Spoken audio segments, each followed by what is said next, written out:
Donc, on a 40 minutes. Donc, vous savez que la réunion, elle est limitée à 40 minutes. On va essayer de terminer cette première partie en ce temps-là. Donc, les tumeurs bénignes des maxillaires regroupent des entités cliniques et histologiques diverses. Donc, la plus grande majorité des cas, ces tumeurs, ce sont des tumeurs d'origine dentaire. On appelle les tumeurs odontogènes. Donc, plus rarement, ce sont des tumeurs osseuses, ou plus proprement parler, dites alors des tumeurs non odontogènes. Donc, comme pour les kystes, vous avez deux types. Vous avez des tumeurs qui sont à point de départ dentaire, on appelle des tumeurs odontogènes, et vous avez des tumeurs qui sont non odontogènes. Donc, avant de commencer, on va commencer par voir la définition.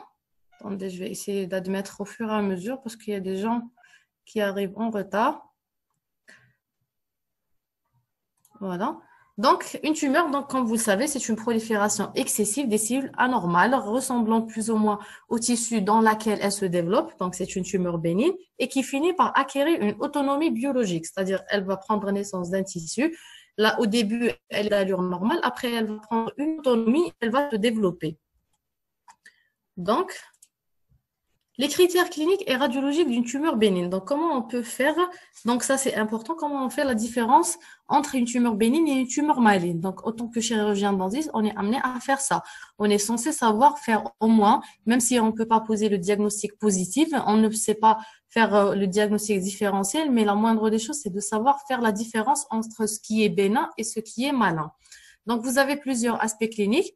Vous avez premièrement, la tumeur, elle est d'évolution lente. Donc, la tumeur bénigne, généralement, l'évolution se fait tout le long au cours attendez, s'étend sur plusieurs années. Donc, elle n'entraîne pas une anesthésie. Donc, une tumeur bénigne ne fait pas une anesthésie parce qu'on a vu la dernière fois que dans le cours des kystes des maxillaires, parce que les kystes des maxillaires, il faut savoir qu'ils font partie des tumeurs bénignes. C'est une autre entité, mais ils font toujours partie des tumeurs bénignes. Donc, tous ces critères s'appliquent aussi sur les kystes.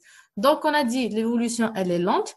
Donc, elle n'entraîne pas une anesthésie 1 minute, 37 seconds later. maxillaire. Donc, elle se développe à l'intérieur des maxillaires, à l'intérieur de l'os des os des maxillaires, soit la mandibule ou le maxillaire. Donc, premièrement, vous avez la tumeur, elle se retrouve située, c'est la phase de latence. Donc, la tumeur, elle est située profondément dans l'os, sans donner des signes cliniques et découverte fortuite sur la radiographie. Donc, elle est silencieuse. Ça, c'est la première phase. Donc, si on fait une découverte, ça sera une découverte fortuite sur une radiographie. C'est-à-dire que vous n'avez aucun signe clinique ou vous n'avez pas de douleur ou vous n'avez pas de déformation, vous n'avez rien. C'est une phase de latence. Après, commence la deuxième phase, c'est la phase de déformation. L'apparition d'une voussure de consistance dure sur l'une des tables osseuses, qui est le signe révélateur et déterminant. C'est-à-dire, vous commencez à avoir une petite voussure et ça peut être le motif de consultation du patient. C'est-à-dire, il consulte pour ça. Après, on fait une radio et on va tomber sur une tumeur. Donc, après, c'est l'extériorisation. Donc, cette tumeur, elle va se développer. Elle va commencer par souffler les tables osseuses. Les tables osseuses, au début, elle est épaisse. Après, elle va s'amincir avec le temps et elle peut être que complètement détruite par la tumeur qui va la refouler et qui va sortir à l'extérieur. C'est-à-dire, elle va être directement en sous-muqueux. C'est-à-dire, toutes les tables osseuses, elles vont être soufflées, détruites et la tumeur se retrouve directement sous la muqueuse. Après, la dernière phase, c'est quand la tumeur elle n'est pas prise en charge ou le patient il ne consulte pas et elle reste longtemps, elle va se compliquer. On arrive à la phase de complication où la tumeur elle est de consistance molle directement sous la muqueuse. Donc à ce moment-là, elle peut se fissuliser parce qu'il n'y a pas une barrière il y a juste la muqueuse qui est une barrière entre l'extérieur et la tumeur. Donc à n'importe quel moment, cette muqueuse, elle va se trouer, faire une fistule. Donc, et cette fistule, c'est le point d'entrée des micro-organismes au niveau de la cavité buccale. Donc, cette tumeur, elle va s'infecter et elle va donner il y aura l'extériorisation du pus, c'est la phase de surinfection. Donc, ça, c'est la phase de complication. Donc, ça, c'est général pour toutes les tumeurs, d'accord? Et ça s'applique sur les tumeurs et sur les kystes des maxillaires. Voilà. Donc, radiologiquement, vous avez une radio-opacité ou une radio-clarté. Vous pouvez rencontrer les deux. Ça peut être donc les tumeurs bénignes Contrairement aux kystes, les kystes, ce sont des lésions qui sont radioclaires, qui sont bordées par un liseré de condensation. Les tumeurs, si c'est une tumeur des maxillaires, donc on peut avoir une image radioclaire comme on peut avoir une image radio-opaque. On va voir par la suite c'est quoi les images radio-opaques. Elle peut être uniloculaire, c'est-à-dire soit une seule lacune. Lacune, c'est-à-dire ça vient du lac, un grand lac. Lacune, c'est petit. Donc, soit une petite lacune, soit multiloculaire, c'est-à-dire vous avez plusieurs lacunes, 2 ou 3 qui sont fusionnées. Ou parfois, ils sont séparés par des cloisons à l'intérieur. Voilà. Et là, les images radiodenses, elles se caractérisent par l'opacité d'images qui sont plus ou moins fortes, plus ou moins homogènes. C'est-à-dire vous pouvez rencontrer une image radio claire. À l'intérieur, vous avez une opacité qui n'est pas vraiment radio opaque. C'est-à-dire ça vient de radio claire jusqu'à avoir plusieurs tonalités, jusqu'à être une tumeur radio opaque. On va voir par la suite les différentes images et vous allez comprendre. Donc, on va commencer aujourd'hui, on va voir les tumeurs d'origine dentaire et la prochaine fois, on va voir des tumeurs d'origine non dentaire. Donc, pour les tumeurs d'origine dentaire, donc vous avez les tumeurs, il faut savoir, vous avez 3 types. Vous avez les tumeurs épithéliales, vous avez les tumeurs épithéliales d'origine dentaire, vous avez les tumeurs conjonctives et vous avez les tumeurs mixtes. C'est-à-dire, il y a du tissu conjonctif et il y a de l'épithélium. D'accord? Donc, on va commencer par les tumeurs épithéliales. Épithéliales, donc, cette classification, c'est une classification anatomopathologique. C'est-à-dire, selon l'examen d'anapathe, ce qu'on va retrouver, est-ce qu'on va retrouver de l'épithélium? Est-ce qu'on va retrouver du tissu conjonctif? Est-ce qu'on va retrouver les deux? Donc, c'est sur cette base-là qu'ils ont classé ces tumeurs de cette manière. Donc, le plus fréquent des tumeurs des maxillaires, c'est l'améloblastome. Donc, l'améloblastome, c'est parmi les tumeurs, tout ce que vous allez avoir par des tumeurs, ce sont des tumeurs un peu rares, où on les rencontre pas fréquemment, mais l'améloblastome, c'est parmi les tumeurs qui sont vraiment, qu'on rencontre souvent. Donc, l'améloblastome, c'est quoi? Ce sont des tumeurs qui dérivent des améloblastes. Donc, les améloblastes, d'où son nom, améloblastome, les améloblastes, ce sont des cellules de l'émail et ont perdu leur capacité à fabriquer de l'émail. Donc, ces cellules-là, ils ont perdu leur capacité à fabriquer de l'émail. À un certain moment, ils se développent durant la vie et ils vont donner un améloblastome. Donc, il faut savoir que c'est l'âge de survenue, c'est entre 15 et 30 ans. Donc, c'est avant 30 ans. Donc, ça veut dire qu'il touche les sujets plus ou moins jeunes. Le siège de prédilection, c'est quoi? C'est la mandibule. Donc, c'est la région angulomandibulaire. Donc, on le rencontre souvent au niveau de la région angulomandibulaire, rarement dans les autres régions. Ça veut dire on peut le rencontrer au niveau de la région symphysaire, mais le plus souvent, à 90%, c'est la région angulomandibulaire. Ça veut dire si vous voyez une image, vous allez voir l'image par la suite, à ce niveau-là, donc on peut toujours évoquer le diagnostic d'améloblastome au niveau de la région angulomandibulaire. Donc, les améloblastomes se présentent cliniquement comme des tumeurs bénignes qui se développent à développement progressif à point de départ endo-osseux. La tumeur, elle va se développer et finir par souffler les tables osseuses et s'extérioriser. Cliniquement, donc, vous avez une douleur plus ou moins, elle n'est pas vraiment importante, mais c'est à la phase d'extériorisation. C'est beaucoup plus, c'est la pression qui fait ce genre de douleur, mais au début, elle n'est pas douloureuse. Vous avez une mobilité dentaire sur infection vers la fin, si on arrive à la phase de complication, et parfois une ulcération avec des bourgeonnements tumoraux au niveau de la cavité buccale. Donc ça, c'est vraiment vers la phase, la dernière phase. Si elle arrive à s'extérioriser, vous pouvez retrouver des bourgeons au niveau de la muqueuse buccale. Donc voilà, clinique radiologiquement. Radiologiquement, regardez comme vous voyez là, cette image-là et cette image-là. Donc, radiologiquement, l'aspect possible, vous pouvez avoir une image kystique uniloculaire au fond clair et homogène à contour net. Voilà, par exemple, comme l'image à droite, regardez ça. Et l'image, elle peut être multiloculaire. C'est des lacunes multiples. On appelle ça des images en bulles de savon. Regardez comme vous voyez là. On dirait c'est des bulles de savon. Cette image-là, c'est une image caractéristique de l'améloblastome. C'est-à-dire, si on rencontre une image en bulle de savon, et surtout au niveau de la région angulaire, chez un sujet qui est moins de 30 ans, donc le diagnostic d'améloblastome peut être évoqué. Il faut savoir à ce stade-là que vous allez voir plusieurs tumeurs, vous allez voir plusieurs images. On ne pourra jamais poser, on ne posera jamais le diagnostic positif dès le début. C'est-à-dire, même s'il y a un spécialiste, même s'il y a autopathologiste, si on voit des images par là, ce qu'on fait, comment on fait, la démarche, c'est on va commencer par évoquer plusieurs diagnostics. C'est-à-dire, on va dire que on est à ce niveau-là. Regardez, vous voyez une dent, ça peut être un kyste qui s'est développé. Donc, ça peut être un kyste folliculaire qui va vraiment développer, qui s'est développé vraiment à ce niveau-là. On peut éviter, comme vous avez vu la dernière fois, les tumeurs kystiques odontogènes kystiques kératinisantes, on peut évoquer l'améloblastome. Donc, c'est comme ça qu'on fait les diagnostics en patho. C'est-à-dire, on va citer plusieurs diagnostics différentiels.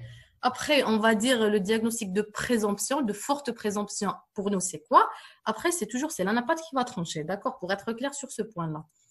Donc, mais le plus important, c'est déjà de savoir poser les différents diagnostics possibles à ce niveau-là. Donc, l'améloblastome, c'est parmi les tumeurs à évoquer quand la tumeur est localisée au niveau surtout de la région ambulaire. Quand vous rencontrez des images en bulle de savon, c'est à 90%, c'est caractéristique, c'est de l'améloblastome.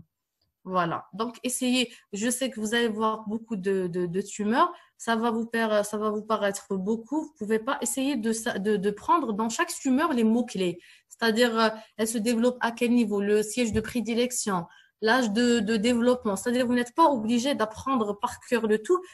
Essayez au moins de comprendre. C'est-à-dire, si on vous dit améloblastome, si on va vous dire une autre tumeur, il faut essayer d'apprendre ou essayer déjà de capter les mots-clés de chaque tumeur. Comme ça, vous allez au moins vous pouvez retenir le maximum. Voilà, donc ça, c'était pour l'améloblastome. La deuxième tumeur, vous avez on est dans les tumeurs épithéliales, d'accord? Donc, vous avez les tumeurs odontogéniques épidermoïdes. Donc, les tumeurs odontogéniques épidermoïdes proviennent probablement des restes de Malacèse. Donc, quand on fait l'examen anapathe, on va retrouver les restes de Malacèse dans la composition. Elle naît donc du ligament périodontal ou des vestiges de la lame dentaire. Donc, radiologiquement, la tumeur se présente sous forme d'une zone radioclaire triangulaire ou semi-circulaire. Donc, l'image n'est pas caractéristique, c'est-à-dire même si dans la littérature, vous n'allez pas trouver une image caractéristique de la tumeur odontogénique épidermoïde, après, c'est l'anapathe. Parfois, on pose plusieurs diagnostics et c'est l'anapathe qui va poser en retrouvant des restes de Malacée dans la composition.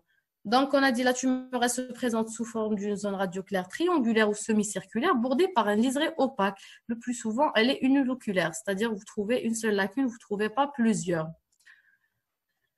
Troisièmement, vous avez tumeur épithéliale odontogénique calcifiée, ou on appelle tumeur de Pimborg. Donc, ces tumeurs calcifiées, ça veut dire que vous allez trouver des calcifications à l'intérieur. Donc, si on voit une image radioclaire, on va trouver des calcifications ou des images radio-opaques. Les calcifications, vous allez trouver des images radio-opaques à l'intérieur. On peut poser le diagnostic des tumeurs de Pimborg. Donc, elles touchent surtout les sujets âgés, vers l'âge de 60 ans, généralement, d'où donc les calcifications. On va dire qu'il y aura des calcifications qui vont se rassembler. Après, il y aura une formation d'une tumeur et il y a des calcifications à l'intérieur. Donc, généralement, c'est vers l'âge de 60 ans. C'est une tumeur vraiment très rare, 1% des tumeurs odontogènes. On la rencontre vraiment rarement. Son diagnostic, il est difficile avant l'apparition des calcifications. C'est-à-dire, s'il n'y a pas de calcifications, c'est difficile de poser le diagnostic de tumeur de Pimborg. Donc, on va poser d'autres diagnostics comme l'améloblastome, on va d'autres tumeurs, mais quand il n'y a pas les calcifications, on ne peut pas vraiment savoir que ça, c'est une tumeur de Pimborg. C'est juste au stade où il y a plusieurs calcifications à l'intérieur qu'on peut poser ce diagnostic. Donc, se traduit par un foyer ostéolytique radioclair de contours plus ou moins précis, pouvant être monogéodique ou polycyclique. Donc, toutes les tumeurs des maxillaires, contrairement aux kystes, parce que vous avez vu la dernière fois, les kystes, c'est une tumeur qui est bien limitée, une seule lacune, mis à part les TOC, on peut rencontrer plusieurs lacunes, mais généralement, un kyste, c'est une seule lacune, c'est-à-dire une seule image radioclaire bordée par un liseré de condensation. Quand vous voyez plusieurs images, plusieurs lacunes ou une image multiloculaire, donc ça oriente beaucoup plus. C'est pas un kyste, mais par contre, c'est une tumeur. Donc, toujours, il faut retenir ça en tête que voir une image qui est peu multiloculaire, ça oriente le diagnostic beaucoup plus vers une tumeur. Donc, l'image, elle est parsemée par des fines ponctuations radio-opaques de taille et de nombre variables, le plus souvent en rapport avec une dent incluse refoulée. Donc, parfois, on retrouve une dent incluse refoulée, plus des calcifications au sein de l'image radioclaire. Vous avez d'autres tumeurs qui sont les tumeurs odontogènes acellulaires, donc se présentent comme une lésion ostéolytique, agressive ou limite pas pauvrement définie au sein de l'un ou l'autre des maxillaires. On peut la rencontrer, c'est-à-dire au niveau des maxillaires, au niveau de la mandibule. Mais l'image radiologique, elle n'est pas caractéristique. On peut orienter le diagnostic vers d'autres types de tumeurs, c'est-à-dire elle n'a pas une image vraiment caractéristique. C'est juste au moment de l'anapathe, donc on va retrouver des cellules claires que parmi les composants de la tumeur. Donc on va poser le diagnostic de tumeur odontogène à cellules claires. Donc, maintenant, les tumeurs odontogènes. Donc, ça, c'était les tumeurs épithéliales. Maintenant, on va voir les tumeurs mixtes, c'est-à-dire ils ont une partie épithéliale et une partie conjonctive. Donc, vous avez le premier, c'est le fibrome amyloblastique. C'est une tumeur odontogénique très rare. Il survient plus fréquemment chez les jeunes patients âgés de moins de 20 ans. Donc, ça, déjà, généralement, les fibromes ou tout ce qui est conjonctif, vous le rencontrez chez les patients qui sont vraiment jeunes, c'est-à-dire de moins de 20 ans. Donc, le fibrome amyloblastique, il a la même image que l'améloblastome, c'est-à-dire et la même localisation au niveau de la région angulaire. Mais quand c'est chez un enfant surtout ou un patient qui est moins de 20 ans, on peut poser le diagnostic de fibrome amyloblastique. Donc, la mandibule postérieure, c'est le site de prédilection. Comme l'améloblastome, juste que quand c'est chez un enfant, on va poser le diagnostic de fibrome amyloblastique. Vous avez d'autres types qui est le fibrodentinome amyloblastique ou le fibro-odontome amyloblastique. Ce sont deux tumeurs, donc fibrodentinome et fibro-odontome. Donc, regardez l'image quand vous voyez là, c'est une image vraiment importante. Donc, elle contient à l'intérieur, ce sont des lésions similaires au fibrome amyloblastique, c'est comme les fibromes, mais qui possèdent cependant en plus un pouvoir inducteur, c'est-à-dire ils vont induire la formation à l'intérieur de cette image. Il y aura une nouvelle formation odontogène sur le tissu conjonctif, donc qui va aboutir à la formation de la dentine, donc ou en cas de fibro-odontome. Donc, si c'est un fibrodentinome, il y aura la formation de dentine. Et si c'est un fibro-odontome amyloblastique, c'est la formation de l'émail à l'intérieur. Donc, ça ressemble au fibrome amyloblastique. Juste à l'intérieur, il va induire, c'est pas une dent qui a été refoulée, mais c'est lui qui va induire la formation d'une nouvelle, on dirait une nouvelle dent à l'intérieur. Soit la dentine, soit du l'émail. Donc, il induit la formation de la dentine, ça donne le fibrodentinome. Si il induit la formation de l'émail, c'est le fibro-odontome amyloblastique. Voilà. Vous avez un autre type, c'est l'odonto-amyloblastome. Donc, l'odonto-amyloblastome est plus fréquemment rencontré à la mandibule que maxillaire. Généralement, on ne rencontre pas ce type au niveau des maxillaires, c'est juste au niveau de la mandibule. Essentiellement dans la région prémolaire, donc comme vous voyez sur cette image, on le voit au niveau de la région prémolaire et aussi de la région molaire, mais plus fréquemment au niveau de la région prémolaire. Le diagnostic d'odonto-amyloblastome est le plus souvent posé chez l'enfant de moins de 10 ans.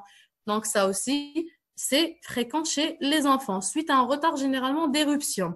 Donc, comme vous voyez sur l'image, la lésion, elle se manifeste par une image centrale, regardez, lacunaire, ostéolytique bien délimitée, dans laquelle des quantités variables de petits nodules minéralisés radio-opaques sont visibles. Donc, vous voyez des images, regardez là, c'est des images radio-opaques qui sont rassemblées entre elles au sein d'une image radio-claire. Donc, leur nombre augmente avec la progression de la tumeur et se regroupe. L'image, elle devient opaque, c'est-à-dire au début, c'est une image radio claire. À l'intérieur, vous avez plusieurs images radio opaques. Après, ces images radio opaques, ils vont se regrouper, comme vous voyez, donnant une image radio opaque. Parfois, ils se forment avant l'éruption des germes, donc ça va empêcher l'éruption de la dent. Et ça peut être le motif de consultation. Le patient, il consulte pour ça. Donc, on va tomber sur ces images-là et ça peut être un odonto-amyloblastome. Vous avez un autre type de tumeur, donc toujours dans les tumeurs mixtes, c'est les tumeurs odontogéniques adénomatoïdes. Donc, il s'agit d'une tumeur principalement maxillaire. Par contre, ça, c'est des tumeurs qu'on rencontre au niveau du maxillaire, qui siègent plus habituellement dans la région de canine et de l'incisif latéral. Donc, les tumeurs odontogéniques adénomatoïdes est souvent fortuite, la découverte elle est fortuite, souvent isolée et indolore qui alerte le patient à inciter à consulter. Cette tuméfaction peut être accompagnée parfois par des signes dentaires, comme le déplacement, des mobilités, des dents voisines ou un retard d'éruption. Donc, c'est une image radio claire que vous allez rencontrer surtout au niveau du maxillaire. Parfois, ça fait soit des mobilités dentaires, soit des légères douleurs dues à la pression, soit elle empêche carrément l'éruption de la dent. Donc, quand c'est cette image-là, on peut faire le diagnostic, bien sûr, différentiel avec tous les différents types de kystes et on peut aussi poser le diagnostic de tumeur odontogénique adénomatoïde parce que ça se localise principalement au niveau du maxillaire. Vous avez aussi le kyste odontogénique calcifié. Donc, se voit à tout âge, surtout moins de 30 ans, n'importe où, c'est-à-dire au maxillaire ou à la mandibule, surtout au niveau de la région canine et incisive. Donc, les 3/4, ce sont des localisations centro-osseuses, c'est-à-dire ils ne s'extériorisent pas à l'extérieur. Parfois, association avec d'autres tumeurs odontogéniques, on peut le rencontrer avec de l'odontome et de l'améloblastome. L'image radiologique est ostéolytique, parfois de grandes dimensions, plus fréquemment polygéodique ou monogéodique, avec entour habituellement bien défini. Donc, mais ça reste toujours ça. C'est parmi les tumeurs vraiment qui sont rares. On ne rencontre pas fréquemment ce type de tumeur. Et parfois, on ne pose pas, même pas le diagnostic, on tombe sur ça, sur le diagnostic différentiel, sur le diagnostic positif de l'anapathe. Parce qu'on retrouve des tissus calcifiés parmi les composants de cette tumeur. Vous avez les odontomes. Les odontomes, ça, c'est par contre, il est fréquent. Donc, je ne sais pas si vous avez déjà entendu parler par ça, mais les odontomes, c'est quoi? Ce sont des tumeurs parmi les tumeurs odontogéniques bénignes les plus fréquentes, des maxillaires. On les rencontre au niveau de la mandibule et du maxillaire, mais fréquemment, on rencontre ça au niveau des maxillaires. Donc, la découverte, le plus souvent, elle est fortuite à l'occasion d'un examen radiographique de routine, généralement rencontré chez les enfants. C'est quoi donc ça? Ce sont des compositions qui ont les mêmes composants de la dent. Vous retrouvez de la dentine, de l'émail, du sément, de la pulpe, mais sous une autre forme autre qu'une dent. C'est-à-dire c'est une dent qui est mal formée. Et cette dent-là, elle va se positionner généralement, elle se positionne, regardez comme en ballon, entre la dent de lait et le germe de la dent. Donc, vous avez cette formation. Ça, c'est un odontome. Donc, ce qui va arriver là, c'est qu'elle va empêcher l'éruption. Parfois, on aura cette dent, elle va tomber et il n'y aura pas l'éruption de la dent. Donc, le patient consulte. Généralement, ce sont des enfants de 8 ans, 10 ans, jusqu'à 13 ans, surtout quand il s'agit des canines. Ils consultent pour un retard d'éruption. Donc, quand on fait la radiographie, on tombe sur cette image, on tombe sur un odontome. Donc, le traitement là, c'est chirurgical. On va enlever cette image, on va trouver des tissus dentaires, on va trouver, c'est vrai, regardez même la tonalité là, c'est-à-dire la tonalité ici, c'est radio opaque, c'est la même tonalité de cette dent, c'est les mêmes composants de la dent, mais juste qui sont formés en forme de boule. Parfois, vous trouvez un seul, parfois ils sont deux, parfois ils sont plusieurs de différentes tailles, du plus grand au plus petit, qui sont rassemblés dans un petit sac. Donc ça, regardez quand vous voyez là, regardez, vous avez plusieurs formations. Là, vous avez regardé le grand, le petit, et tout ça, il est entouré par un sac. Regardez, vous voyez tout autour là, vous avez un liseré de condensation. Donc ça, on va l'enlever chirurgicalement c'est-à-dire il y a une nécessité de faire, parfois on fait une traction, parfois c'est pour inciter l'évolution de la dent, c'est-à-dire quand il empêche l'éruption de la dent, on est obligé de l'enlever. Quand c'est asymptomatique, on ne le touche pas. D'accord? Voilà. Donc, ça, c'est l'odontome. C'est parmi les tumeurs qui sont vraiment fréquentes. Surtout, on retrouve ça chez les enfants. Donc, il nous reste 10 minutes. Voilà. Ça nous suffira normalement pour terminer ça parce qu'il reste 3 types de tumeurs. Vous avez donc ça, on est au niveau de tumeurs ectomésenchymateuses odontogéniques ou les tumeurs conjonctives. Donc, vous avez le fibrome odontogénique. Le fibrome odontogénique, c'est une tumeur fibroblastique issue de tissu mésenchymateux de l'ébauche dentaire. Il siège de manière asymptomatique en plein corps mandibulaire chez l'enfant et le jeune adulte. Donc, comme je vous ai dit, les fibromes, généralement, sont rencontrés avant l'âge de 20 ans. Le diagnostic, il est évoqué quand vous êtes en face d'un enfant. Vous avez une image radio claire qui est plus ou moins développée chez un enfant. Donc, toujours, on peut poser le diagnostic de fibrome. Donc, elle peut être polygéodique avec présence de petites opacités dentaires à l'intérieur. C'est pour ça qu'on l'appelle fibrome odontogénique.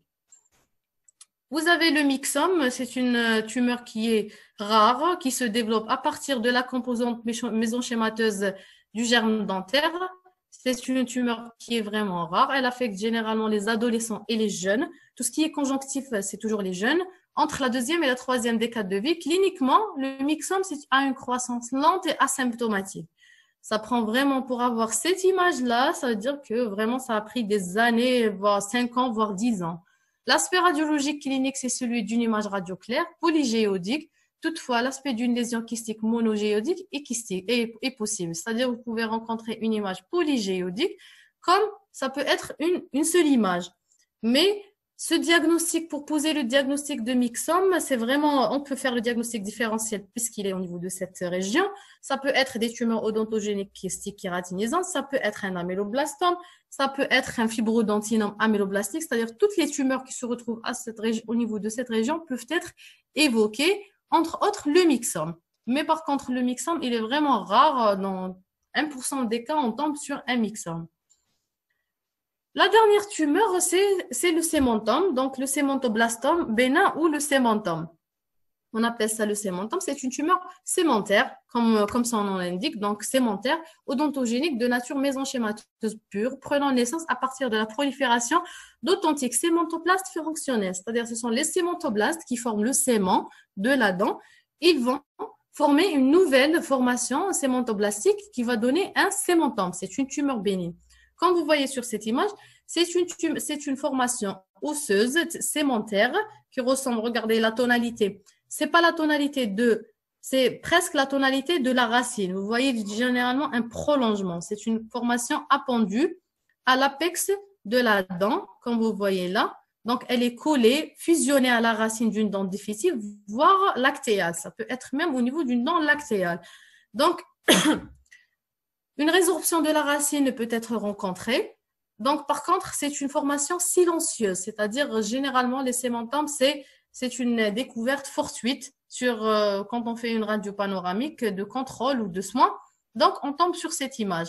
C'est une formation tumorale qui est asymptomatique. Elle se développe vraiment sur des années. L'extériorisation, elle est rare. Donc, le traitement, c'est quoi? Au début, c'est l'abstention thérapeutique. S'il n'y a rien, s'il n'y a pas de douleur, s'il n'y a pas une extériorisation, c'est l'abstention thérapeutique, sauf dans des rares cas, quand la tumeur, elle prend vraiment du volume, c'est-à-dire elle fait une voussure et tout, à ce moment-là, on est amené à faire une chirurgie et on va enlever, peut-être avec une section de la racine ou si la dent n'est pas récupérable, l'extraction complète de la racine.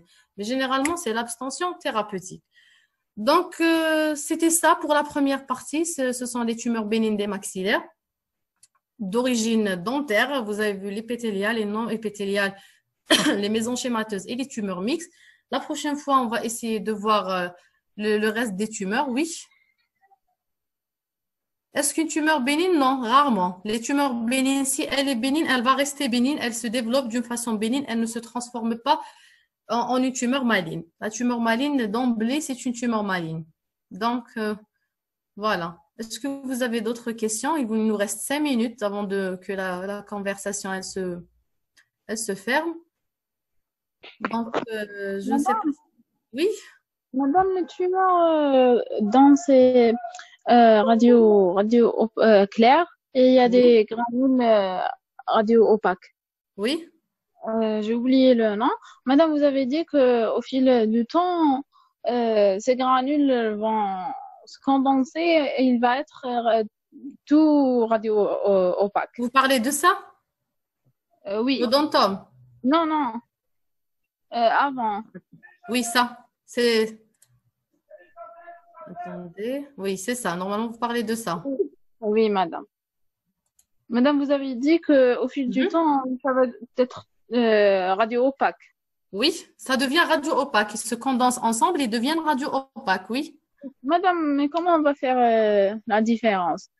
Alors, ça va paraître que c'est normal, puisqu'il va être radio opaque.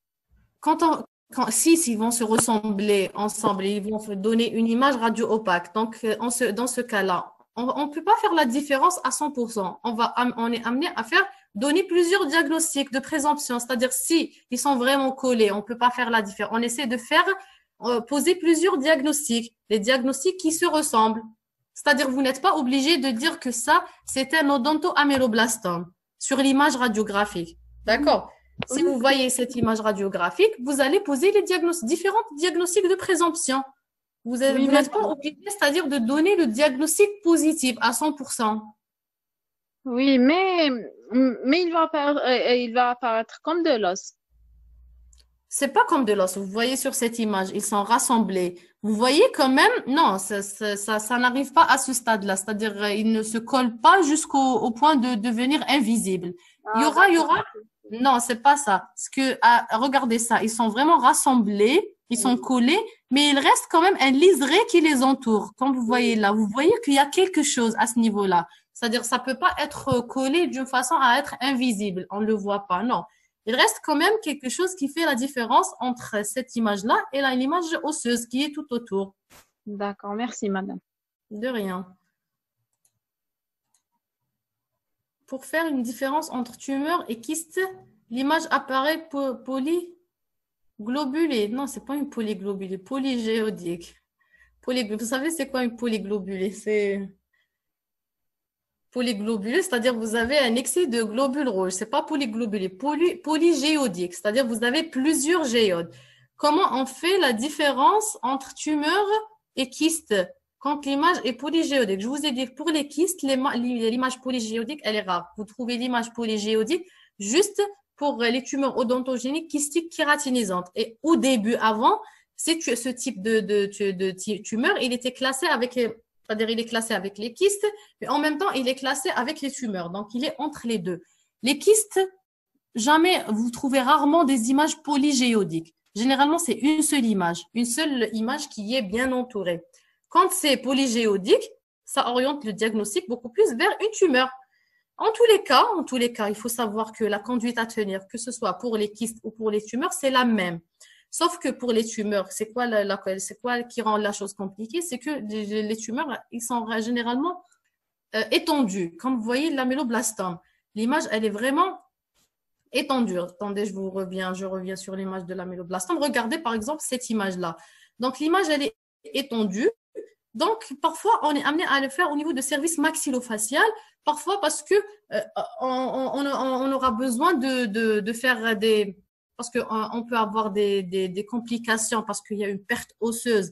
Donc, on pourra avoir recours à faire des greffes osseuses. Parfois, l'anesthésie, le type d'anesthésie, elle n'est pas suffisante. Donc, on est amené à faire le patient sous anesthésie générale. Donc, dans ce cas-là, on envoie le patient en service dans un autre service, c'est-à-dire on ne le fait pas sur fauteuil dentaire.